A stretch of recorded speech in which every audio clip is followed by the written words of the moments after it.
Մենք ապրում ենք փոփոխություններով լի աշխարհում, բայց ինչ եթե ասեմ քեզ, որ ամեն ինչ սկսվում է քո ներսում։ Դժվարությունները, հիասթափությունները և ցնցումները չեն գալիս դրսից, դրանք նախևառաջ ծնվում են քո մտքում։ Այս բանն ըմբռնելով դու բացում ես անսահման հնարավորություններ փոփոխությունների համար։ Դու կարող ես սովորել ուրախություն տեսնել, նույնիսկ ամենաբարդ իրավիճակներում, և հենց սա է երջանկության գլխավոր գաղտնիքը։ Եթե հիմա քեզ դժվար է, հիշիր այս պարզ, բայց հզոր խորհուրդները, որոնք կօգնեն բացահայտել քո ներքին աշխարհը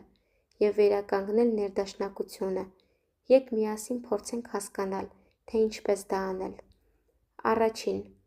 ինչ կա, դա էլ կա։ Ընդունիր իրավիճակը, այնպիսին, ինչպիսին որ կա։ Սա չի նշանակում, որ պետք է հաշտվես անհաջողության հետ, այլ նշանակում է, որ դու թողնում ես այն լարվածությունը, որը կապված է անհնարին փոփոխությունների հետ։ Ընդունումը բերում է պարզություն։ Երկրորդ. դադարիր ամեն ինչ բարդացնել։ Մենք հակված ենք խնդիրներ ստեղծել այնտեղ, որտեղ դրանք չկան։ Շատ դեպքերում խնդիրները պարզապես մեր արձագանքներն են դրանց։ Մի քայլ հետ արա ու նայիր իրավիճակին այլ տեսանկյունից։